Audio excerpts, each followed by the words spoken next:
Para to combine, no, the best antioxidant, the best enzyme. Okay po, pinag-aralan ko yung laman ng tibicus para makatulong in every Filipino.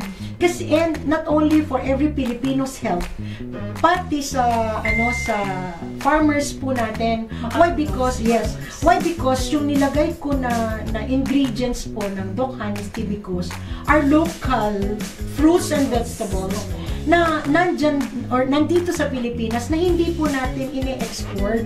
Tangkilikin niyo po ang produktong Pilipino, lalong-lalo na ang Doc Honey's tibicus. Yes. Dahil naka-adjust po yan sa katawan natin. Kaya, pag inom niyo po, meron na kayong mararamdaman. May effect agad siya. May effect agad siya. Uutok po kayo.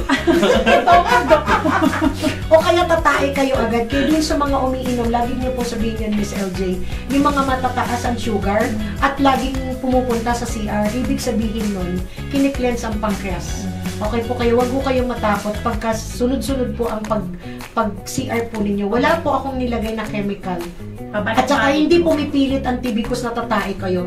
If it's your time for you to tatae or for defecation na po kayo, talagang lalabas po yan. Ilalabas po yan.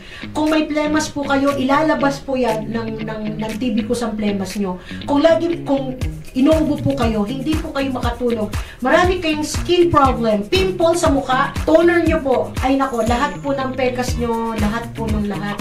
Ako kasi yun na yung ginagawa kong toner plus the may mixture ng water. May mixture po. Okay po, kaya napakaganda po ng tibicus. Okay po. Alam nyo kung gusto nyo tumalino mga anak nyo, pag tibicusin nyo sila. Okay po, kaya doon sa mga hindi pa nakatry ng tibicus, try nyo na po. Hindi po ito biro-birong produkto.